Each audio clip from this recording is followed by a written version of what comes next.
The line in your design gives the eye a clear path to follow through it. Long, thin line materials such as flax create movement which the eyes follow. But look at this, the effect can be exciting and dramatic. Or slow and gentle. Gentle curves give elegance, while vertical lines reflect slowness. A row of things can also become a line. The direction of the flow gives the design movement and rhythm. And here it is, a diagonal line which creates more tension. Have a go. So my first design is going to be illustrating the element of line. As you can see, I have a tall rectangle container, and I don't need to fill that up. I have a plastic bottle that comes to about here. You can put water or sand to weight it, but the most important thing is it has a handle on it. It's a milk bottle, and if I wanted to have something to actually tie my piece of wood to for extra strength, I've got that hidden handle down there that could be very handy. So you would loop the wire around the handle and bring it up, so you've got Yes. two prongs at the top, ready Yes. to wind it around the Yes. clear bow. And the weight of the water or the sand in the container keeps it safe. And I've used one of these curtains. They're used for pleated curtains, but anyone could make one out of straight wire, a strong wire, to actually anchor that. So all there is holding that is one. Now this is skeletonized panga, New Zealand plant material. It's naturally black. You often find some on the beach, sometimes better skeletonized than other, but I've become adept at making it how I would like it, and have done masses of it over the years. But it's natural, and if you need to enhance it, if it's got some patchy bits, black nugget is the best thing. Excuse me. This is New Zealand flax. This is tricolour. It's actually got 3 colours. One of the most versatile ones, I find.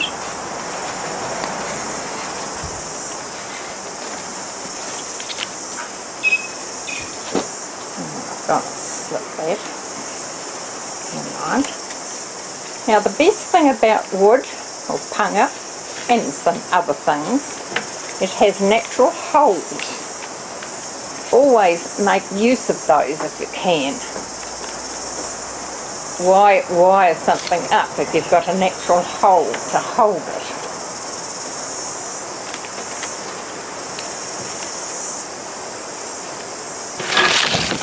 You made it look so easy. Oh well, I'm well practiced with flax.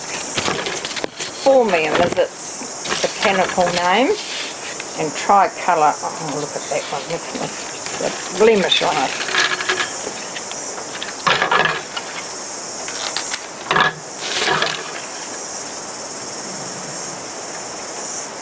Now I've just put another one to make. Sometimes it's a nuisance to have a turntable that makes it go a bit too fast or whatever.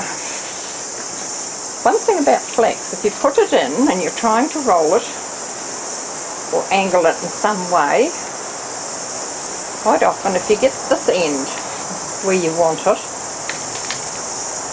you can take out the other end and reposition it to get a better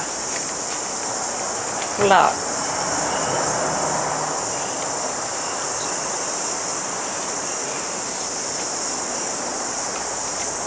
I think I'll leave that, it just helps to guide us up to the point there. Sometimes if it's just not quite the right shape or length or whatever, very easy to, you can't do that with too many things, but flax is very accommodating in that way.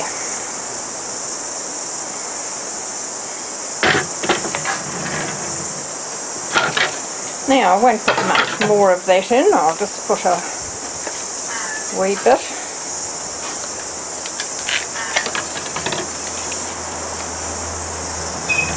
You can hear the tuis in the background. New Zealand native bird.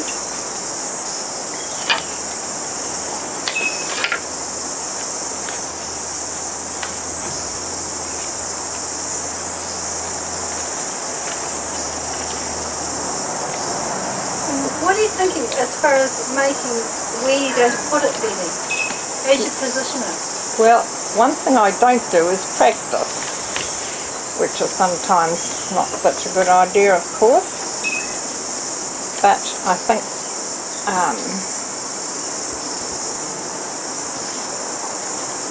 what do you call it? Just doing it off the cuff, as it were, leads to more interesting, perhaps, play. I often use staples, and at times it's not the best, but. And that's just a piece of wire you've used like a staple? Yes. I didn't get that down. Now, I'm going to put in some leaves. I've only got 4 materials in this design.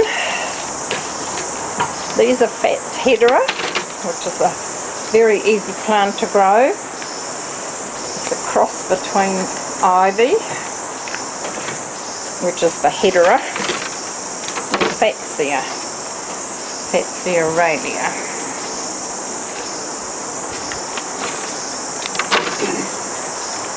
If you're doing a diagonal design, one thing you don't do is trail something down.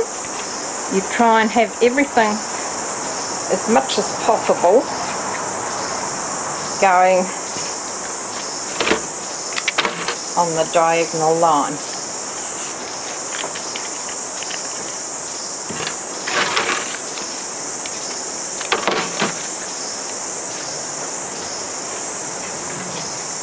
Put some flowers.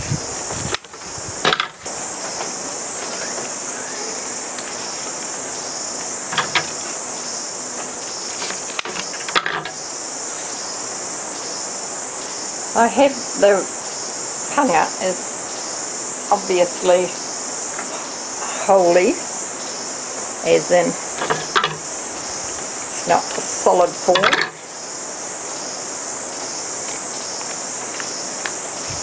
The leaves are fairly solid. The flowers are probably could be considered spiky. That one's, mind if it's the own, it needs to go this way.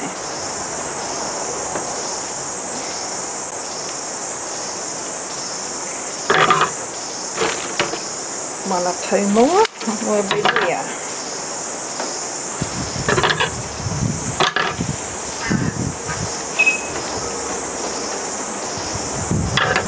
It's a lilium, but I can't tell you which one it is. Quite a common one. Very much a garden plant in New Zealand, but I couldn't tell you its name.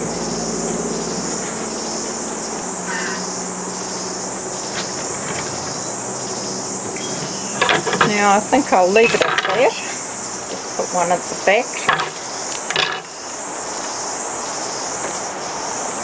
Which isn't.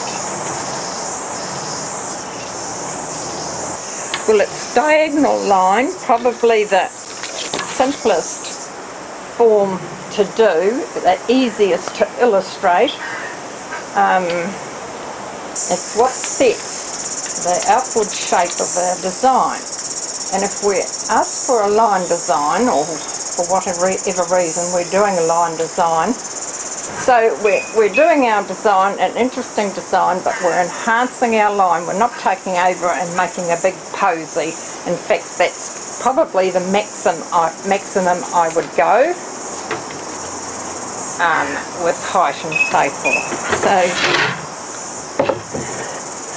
here's my illustration of a diagonal line design. Colours are emotional. Whatever colours you choose for your design will convey a message. Soft pastels seem feminine. Strong contrasts are bold and attention-seeking. Colour harmonies. They are set guides which will give you great combinations every time. They have names such as complementary colours, analogous, monochromatic and lots more.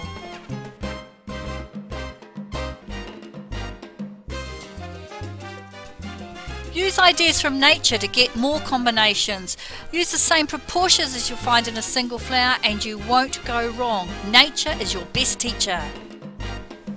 Strong contrasts of colours where you're using pure hues will give you full intensity and this sort of an effect. While staying on one side of the colour wheel, such as yellow, oranges and reds, will create a design that is much more harmonious. It's all a matter of taste.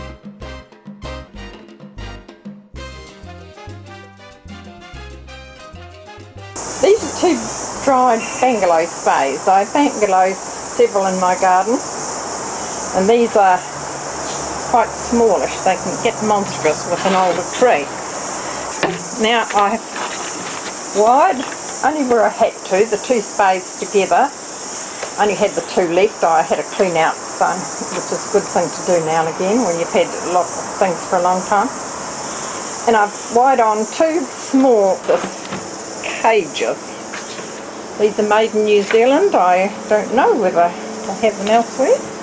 And floral foam in both. It's very hard to get away from floral foam. It has allowed us to do things we could never have done before, getting up onto positions and places and awkward spots that no way you could just do it with moss or a container of water.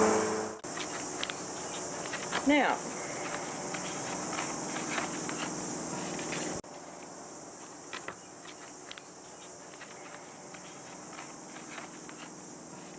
I'm using some variegated Aspidistra here. Again, it's from my garden. Even the ordinary green one throws these leaves all the time. Very useful, very attractive, fit into many situations. Colour. Now, this design is the one I've based on colour. As you can imagine, these give great colour. Also, the stripes on the leaves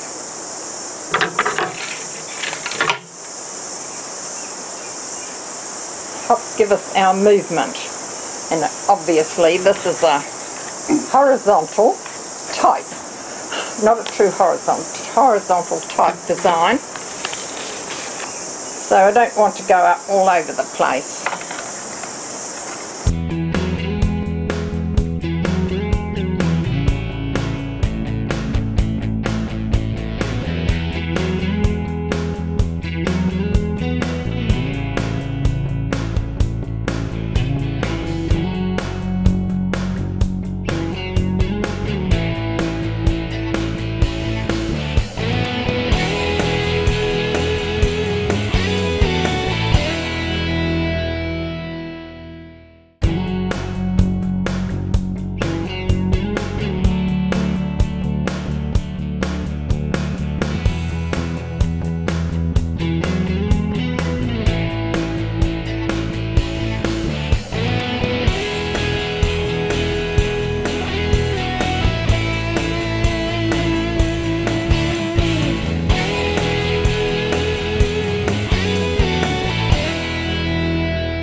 I like to use little wire pins if I can because they're almost unseen, better than the bigger purchased ones.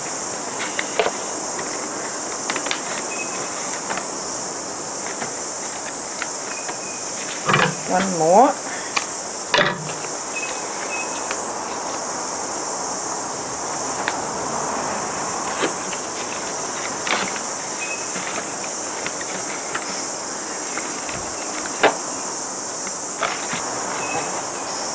this is the front.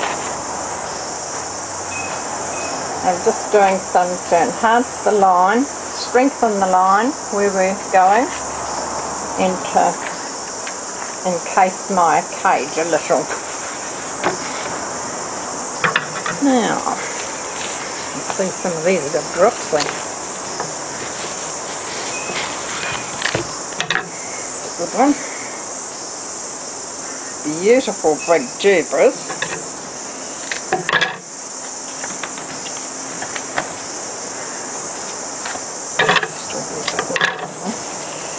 Jubras don't mind foam.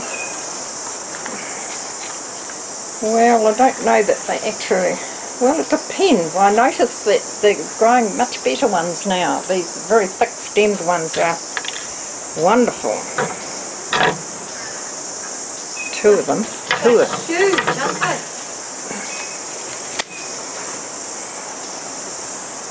Yes, and they're too thick to put the covers on to help support it, but they're also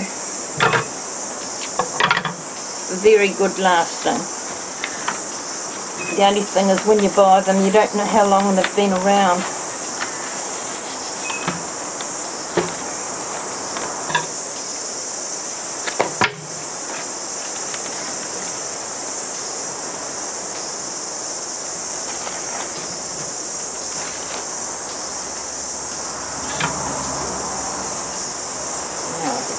One's a little broken. I'll have to do a trick.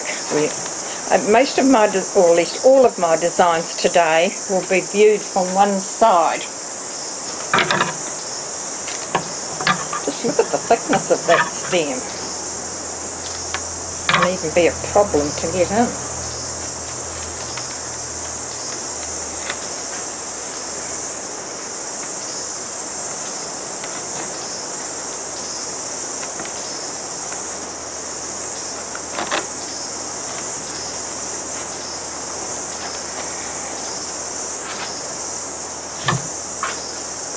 Now, I'm just going to do a little finishing off here. I've got 1, 2, 3, 4 plant materials again. If you're doing a modern design, the less you can use, the less varieties of plant material, with the biggest contrast, you get the most impact. This is just the fibre from the fan palm, but it belongs to this. So, in a way, it's just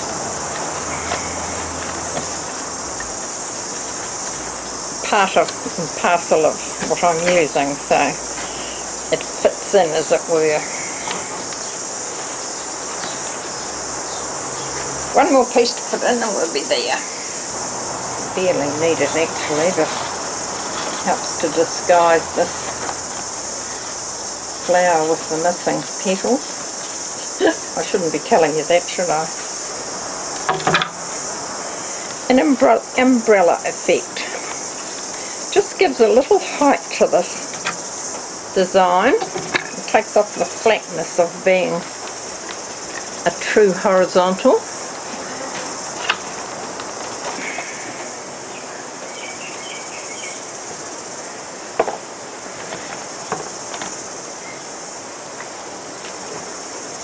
There we are. Now,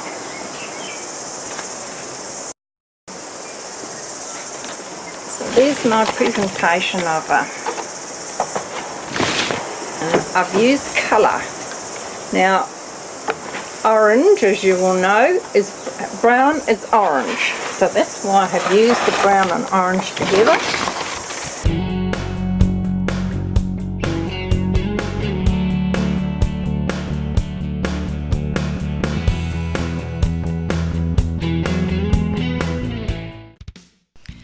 Rough beside smooth, shiny beside dull, busy beside plain, fine beside coarse. Do you get it? Contrasting textures will make your design interesting.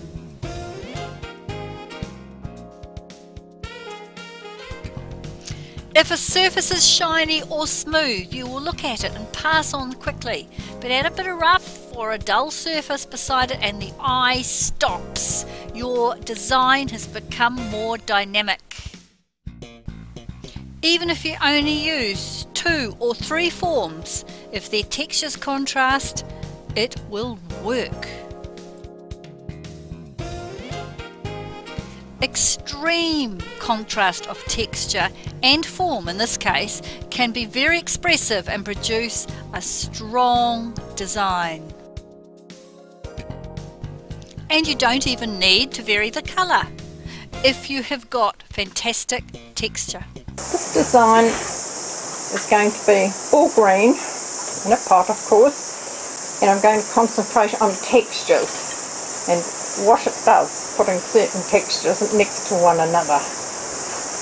Now, Betty, this is actually what you've also done in your garden, isn't it? Concentrated on putting textures. Yes, very much. Yeah. Very much. What you put next to one another in gardens that can double the impact or the visual pleasure, if you like, from certain things. Now, I'll just put in a wee bit of line. This is going to be a modern mass also. I haven't labelled them all, but in style you would call it a modern mass. Now the aspidistras, these two, I've actually put 2 together and a staple near the top, and then you get the 2 stems and you twist them. I didn't do it in front of you because you could spend quarter of an hour getting them right. But it's so simple and it's a matter of practice. And the first time you do it you'll think, oh, I can't get it to look anything. It's just playing around. And by doing this you get spaces. Visual spaces are very interesting. Much better than a solid wall of something. But it's the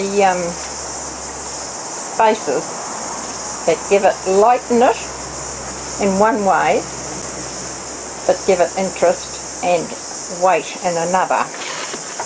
Okay, this is Virginia, one of the easiest plants to grow. It's not a long-lasting plant material, but like all things, you need to pick it mature.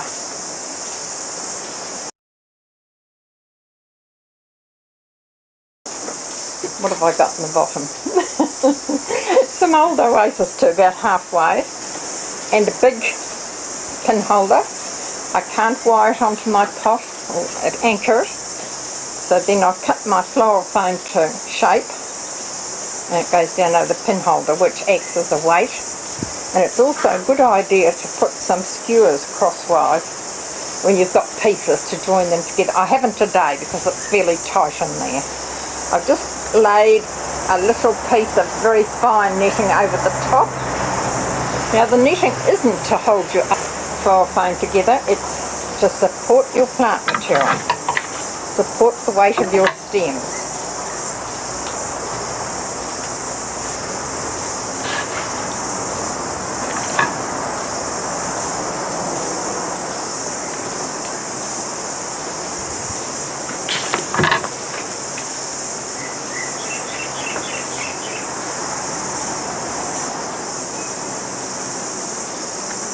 So I've got a grouping of Virginia leaves there. If something flops and needs a little help, you just put a stay underneath. You call that a prop. I'm sure we all did at times. Now my pot is, I feel as if my leaves are a little bit big. My pot is fairly substantial, but these are actually, this isn't a good thing to do, but for the purpose of time, it's an illustration. So just reduce those two a little and that looks a lot better. Now, so there's my grouping. By turning that one over, not only raises it a bit, but it brings in the other side, the other colour.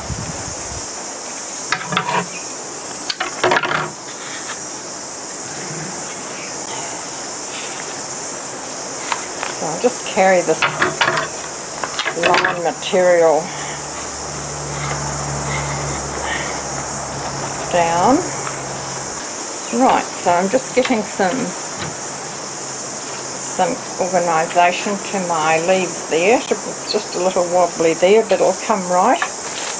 Now, these are eucamas, pineapple lily, pineapple plant. They've got the resemblance to a pineapple on the end.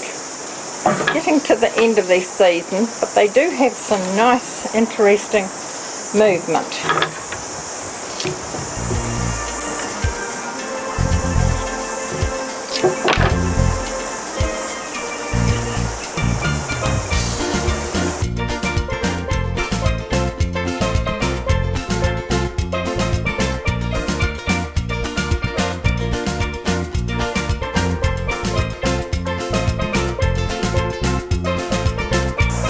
Modern mass, groupings of many kinds of plant material, and not just one or two of them unless it was something absolutely striking. And we're also working on textures here. As you can see already, I've got two plain, or one relatively smooth.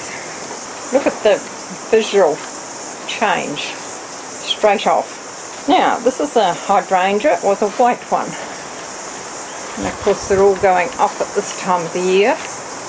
Now, each grouping of plant material we put in needs to be at a different height. If they were all the same height or similar height, it would just be a ups and downsy of no great interest.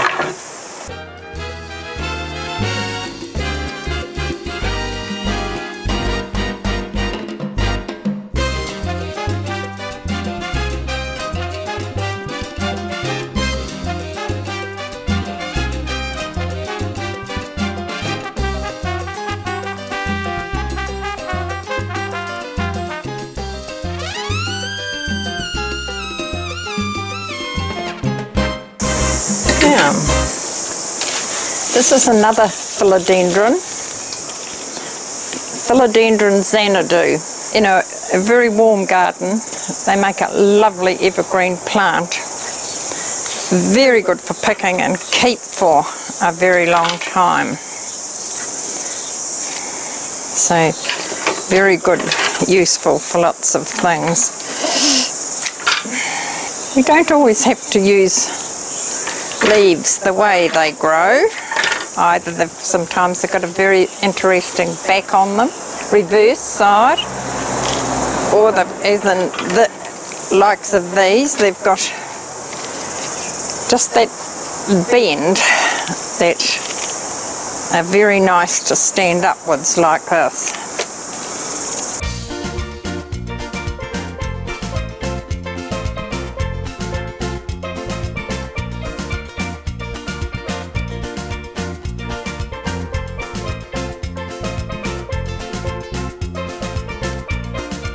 Now, we're talking about textures here.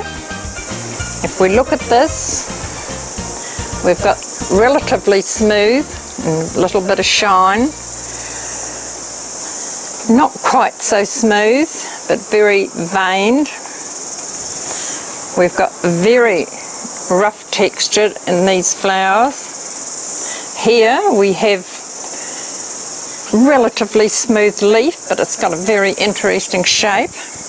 The hydrangea, of course, is very lumpy, so another texture again. So if these were all similar materials, they wouldn't have anywhere near the impact of putting totally different textures together.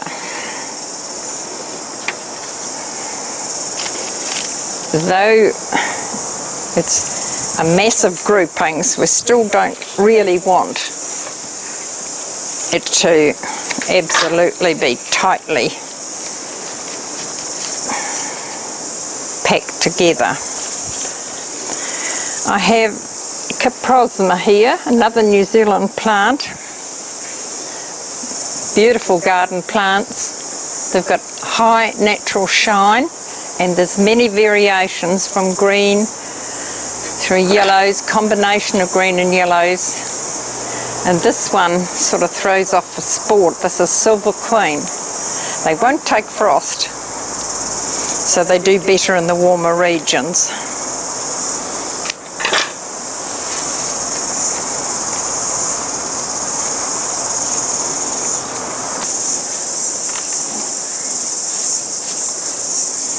Now, let's see where we're going. Just about there. Just put a few of these in the back to finish off.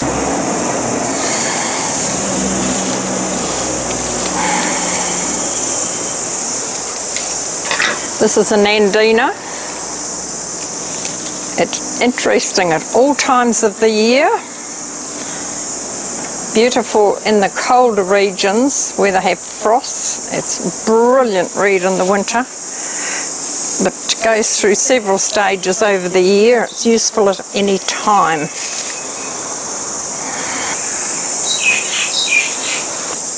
If you need to fill up or got a gap or whatever, use some more of the same of something, not go into something totally different. Now the aim here is also to try and make your groupings run through one another at times. I'd like to see this a bit higher.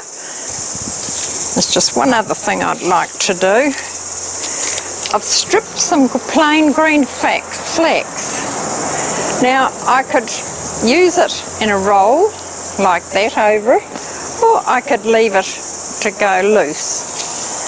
I think perhaps I might tie it and have control of it. Have a look in a sec.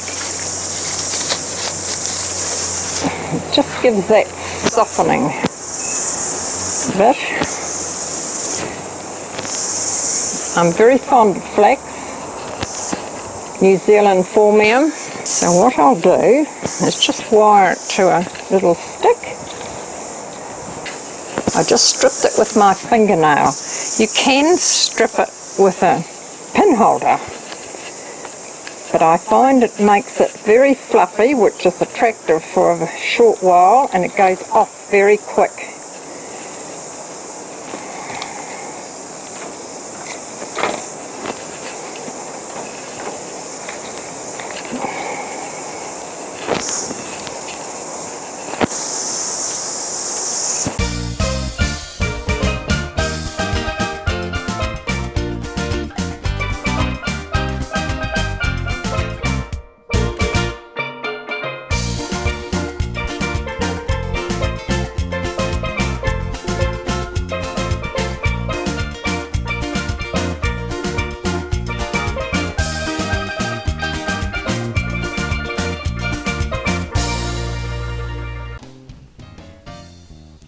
The three-dimensional look of a flower or leaf is its form.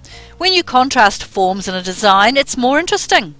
In Ikebana designs, mass, which is sphere-like or closely bunched, is usually placed with the line, branches and things. These are called points and spikes in Western design. Circular flowers and foliage are points, and they draw attention to themselves. They also visually stabilise. Spikes such as gladiole flowers, strelitzia leaves lead the eye to an end and helps give movement to a design. There are many stages in between, and they add harmony and softness. If you use all rounds or all spikes, your design can look monotonous, and that is why you will often see line material placed over the top and around groupings of rounds. Can you see how the lines give this design so much more energy? Contrasts of forms is something to think about as you select your plant material, but also remember you can place the points so they don't all face the front. This way the same form can still provide an interesting contrast. It's easy, just don't put all your flowers facing the same way. Large points such as these cut palm leaves attract more attention than smaller points such as the roses and the chrysanthemums, but they all act as stabilizers when there's a lot of movement into the design caused by that line material going vertical.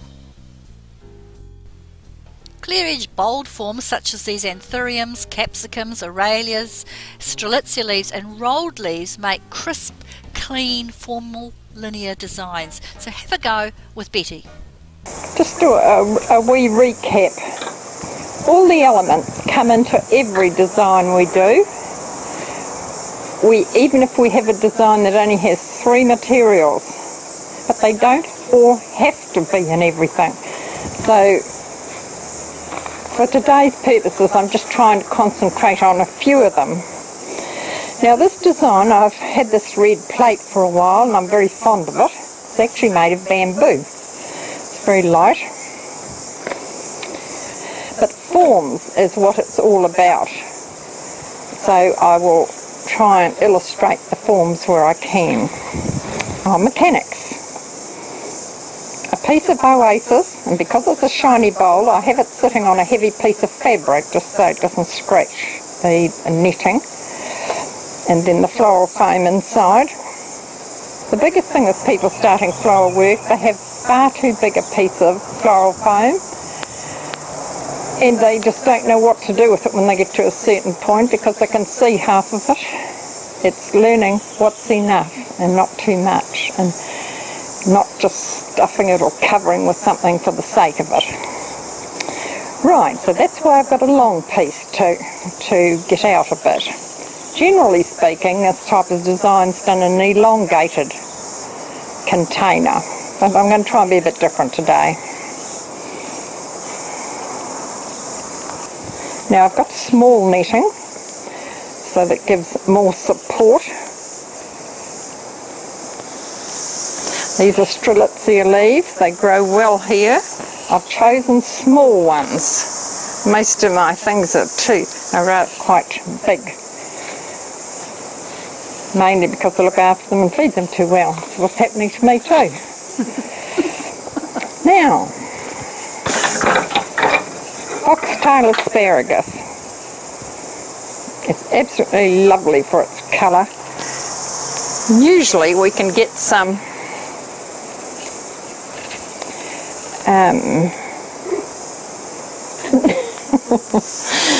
nice bendy ones, or some with some interesting tops on it, but not at the moment. It's one of those things, here again, if you feed it well, it will reward you. What do you feed them with, Betty? Anything and everything. I better not do that, had I? Looks a bit... That's why you're doing it in the garden. Well, I can get away with it if you say that.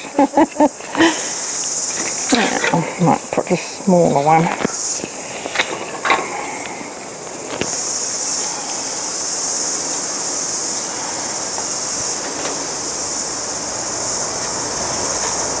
Hypericum. It's the berries that form after the flowers. I think it has yellow flowers. Just a change of form. Which brings me to another point. We have long linear type, although it's tubular as well, and it's very rough textured. So it's tall, linear means long and slim, but it's really quite tubular, as I said. This is, quite bitsy. The strelitzia leaves. What form? Well, they've got quite some bulk to them, but they've got no volume, as in they're just two-dimensional, whereas this is three-dimensional. Not very often would I leave small leaves on plant material.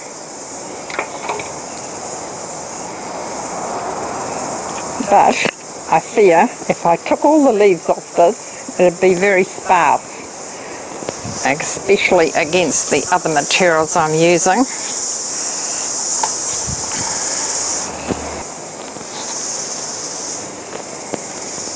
Fatsia leaves.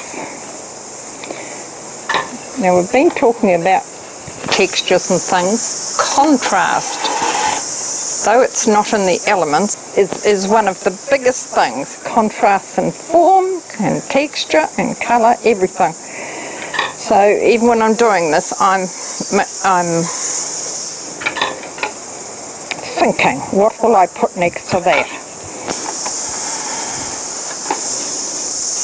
Now I put that leaf because it's palm shaped, whereas these are very direct and straight. So we've got contrast of form there.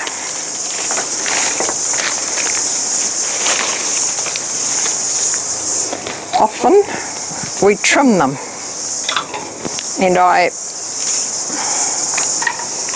usually tell anyone I'm doing some floral work with that trim our fascia around to make them stumpy, to make them more definite. Think of modern, traditional work, everything's tapered and graduated in colour and form out to the edges. Modern work, we're there to make it show, not necessarily show, it's for us to catch the eye. So therefore we have to be a little blunt to do that sometimes. We don't want, here again, we don't want everything the same length.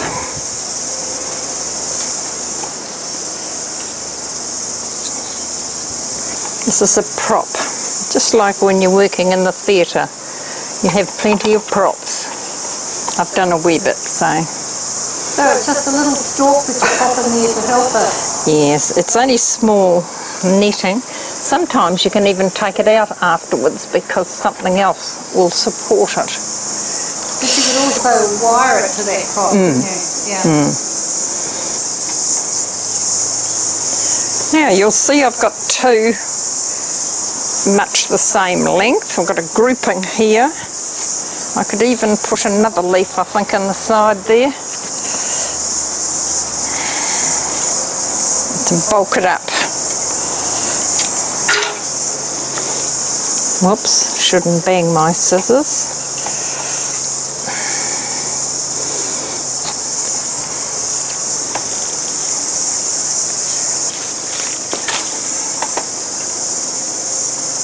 There's also a strong line element there, isn't there? Yes, yes. When Gregor Loosh first came, I was lucky enough to go to, I've been to a couple of his workshops early on, and we had to break a lot of rules. We were so used to a centre of interest and other points, numbers being one thing or graduated in some things, that this brought in different placements altogether. Groupings, yes, and they were all doing something and balancing up the size. It's the different materials each side that make it far more interesting. Breaking away from that centre of interest was the centre is the biggest thing, and I tell students and I tell everyone I'm judging or whatever, forget about middles, forget about the middle, because that's the one thing that people starting off are inclined to do, put something in the middle. Just forget about the middle, start to one side or the other, but just forget about a middle. That's the biggest thing. But by the same token, the overall balance, you can't have a great big heavy side there and a wispy one here. Your eye just tells you, you know, something wrong there. She's got a problem on that side. So,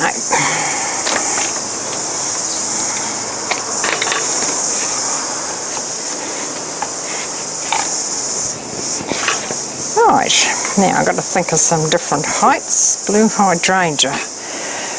Though I don't have blue in here, and these are only just got a touch of blue-green, so has the strelitzia leaves. They're a bluish green. So I thought, well, I can put a bit of blue in here too.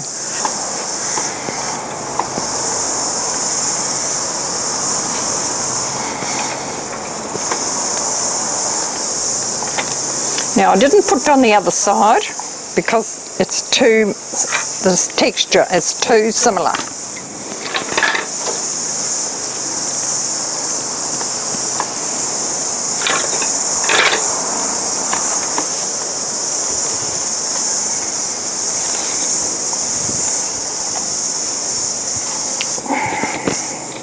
I couldn't get these any longer, that just happened to be the length they were. Little monstera leaves. You either got little ones or you got monsters.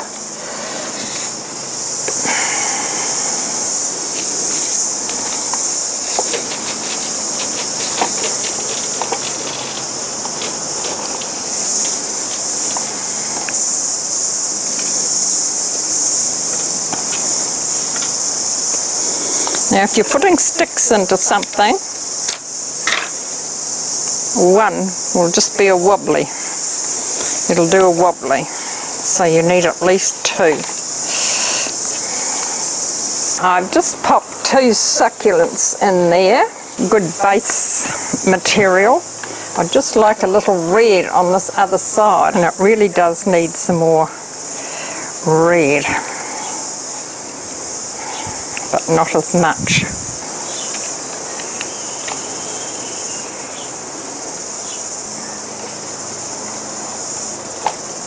The thing is, it brings the red down to there. Now, I've got two leaves of this. It's a cordyline, but a very tropical, fancy one.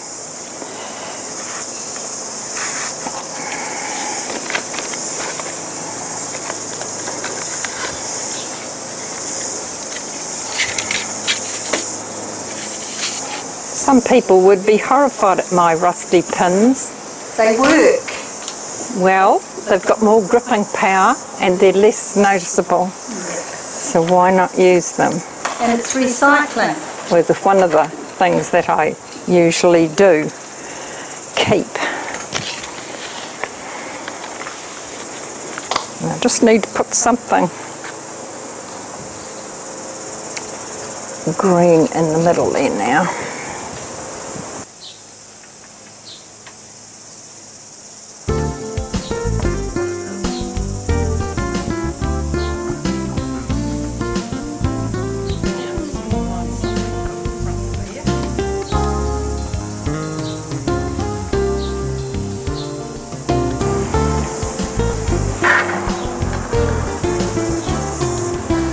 You're looking at the back there at the moment.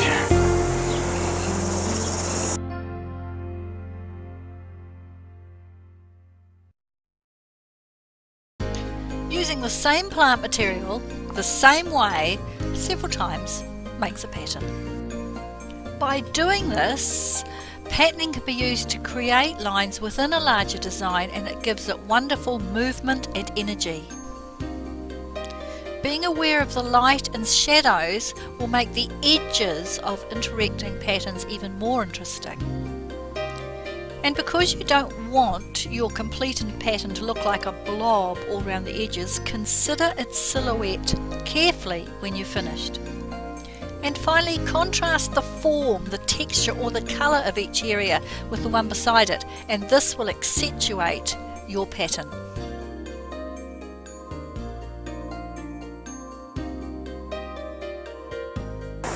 Now this design is going to be based on patterning.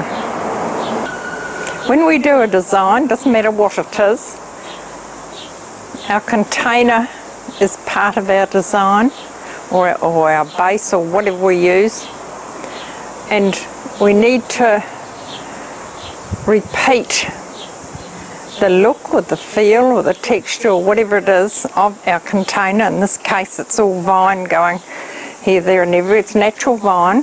I didn't do it, but that's the way it is. So this is a enlarged replica of that sort of thing, if I can put it that way. It's a big container. It's not heavy looking simply because it's holey, but it is visually large. I could have gone away up here, but I was mindful that it'd be better if I didn't go too high. I've tied on these, and they're not as easy as one thinks to tie on, but anyway, hopefully the tying will be hidden.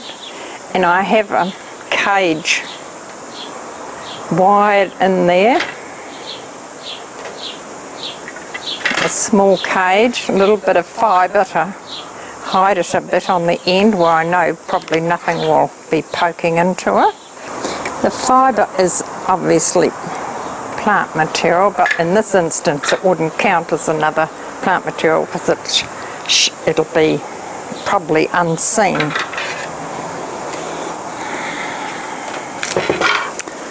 Now, when you've got a holey container, as in holes, use them. As I said, the very first design with the skeletonized punga, wood and skeletonized punga and lots of other things, have all these spiky crevices and slits and things. Use them. Saves using wire, and it gives a much better look if it flows as in going through it.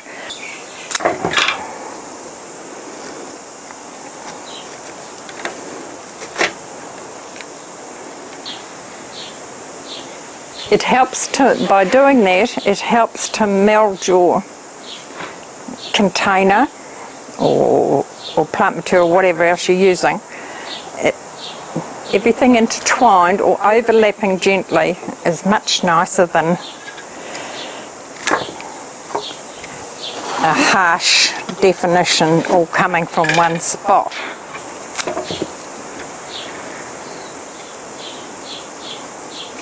They're very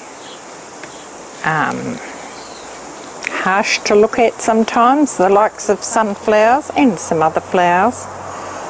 Now, we've got a big basket. We could do with some big leaves. Now this is Ligularia grandis, I think it is. Grand meaning large. Perhaps not the best keeping leaf, but if you get them mature and keep them well watered, it should be alright. I have used them before. Down to your garden, Betty? Yes. Very easy to grow. Very. But it likes plenty of water. Look at the power of that. Shiny, large.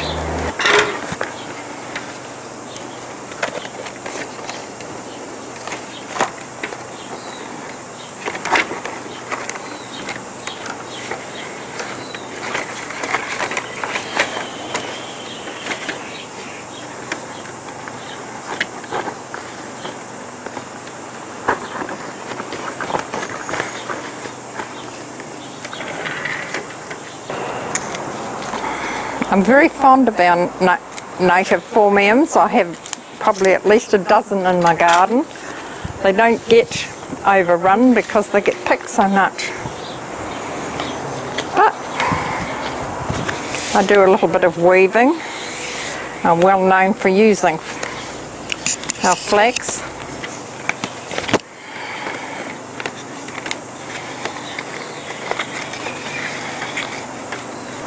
Here again, if you've got these holes, use them.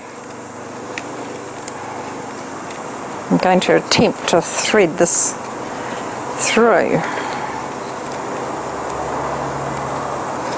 First time lucky that time.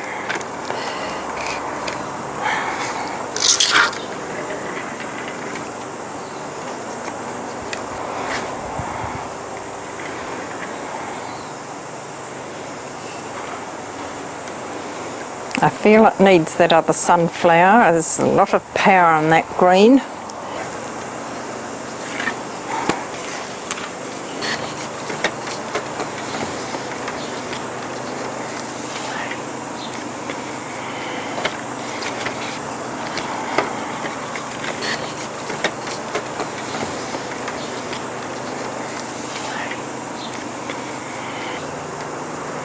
Those ends are just another little interest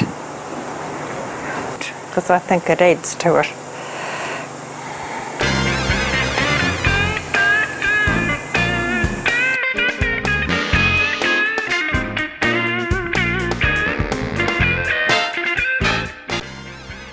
All the area a design takes up is its space.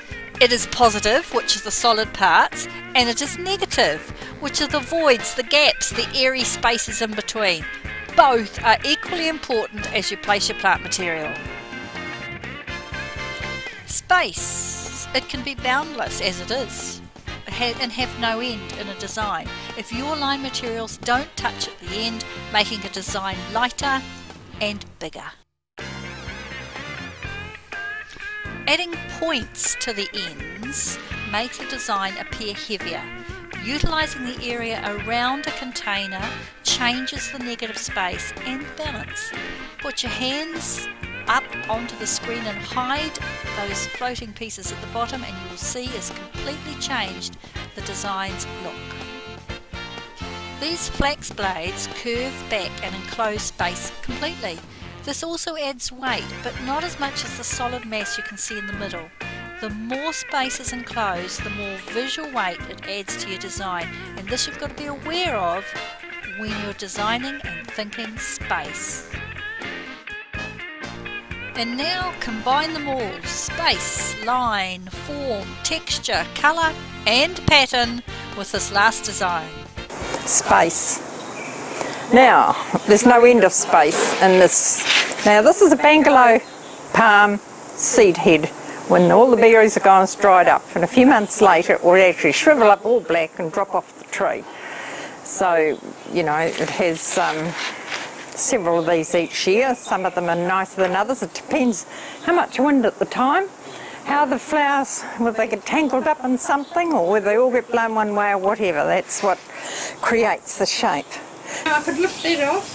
It's just sitting over the top of that pot. I felt it looked good on the natural pottery container. I sat it there for a day or two and looked at it, but anyway. So that's what it is. But it needed some shine, and it needs just one or two things, but not a lot. Now I have these balls, which I made myself in fabric and beads, and they were just the thing I felt to bring some life to it. So they're polystyrene balls? Yes. No sewing, no gluing. Very easy to do. And so how does the fabric stay on? You pin it with pins, cover it with pins to keep it all your pieces on. Start with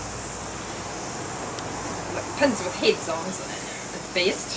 You know, just odd shapes. And the same thing comes into it: texture, shine, all that sort of thing. And then you wind it with fine coloured wire. Wind it well and tight, and then you twist beads onto a wire, whatever you fancy, and then finally wind that around to give a bit of sparkle. Like everything, you do one and you find out what's not working, but it's really easy. So no sewing, no gluing. Seed head rather, I sat over the top of there, and it didn't take much to get it right, as in positioning. If you sat it on the front and it all came forward, the moment you put anything else in, you'd get this effect. You know, it's going to fall over, whether it is or not. It's not a good look. So you just find it's good point of balance, where it sits well, and that also gives you some depth. And then we've got this added interesting bit here. It doesn't quite touch the ground, and I think that's stunning. Look at the space. The spaces, yet we've got these solid balls in here, but lots of space. Now there's a cage at the back. My cage is not tied to the pot, it's tied to the seed head. This is Guardsman, by the way, and I think it's one of the nicest. Tricolour that I used on the first diagonal is the most useful. Yellow Wave would be next, and this Guardsman, it never has a leaf that reverts to plain. It's just always nice. If you want to know, you can rub it on the corners like the Maori ladies do when they're weaving. Now I've got a lovely, what would you call it, piece where the seed head is drawing the trunk here. So I don't want to hide that, of course. So I've got to go over it or under it.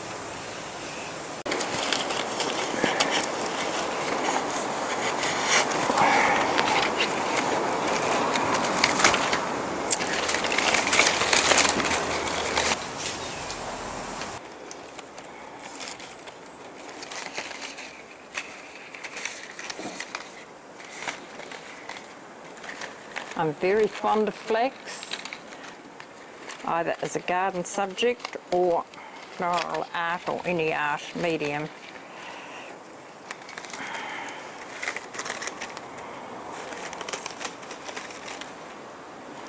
I want this to be relatively straight. It takes such a big amount of room to turn it around. Lots of plant material hasn't got much give, and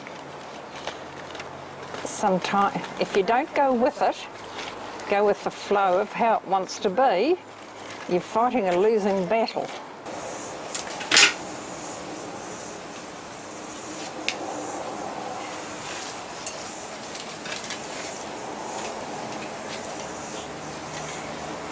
Now I used these leaves instead of big solid leaves because I thought they help keep it light, which is part of what I'm trying to achieve here. So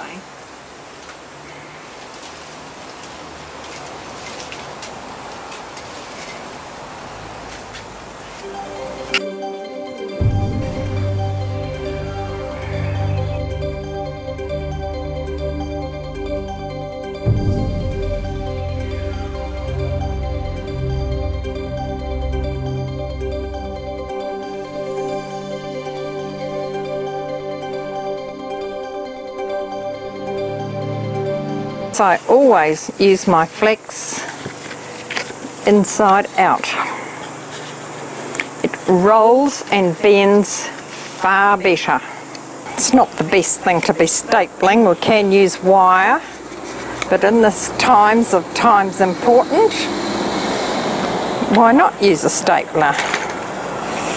If you use it discreetly and you're able to place it that it's not really seen, it's always wise to have two because one is not very strong.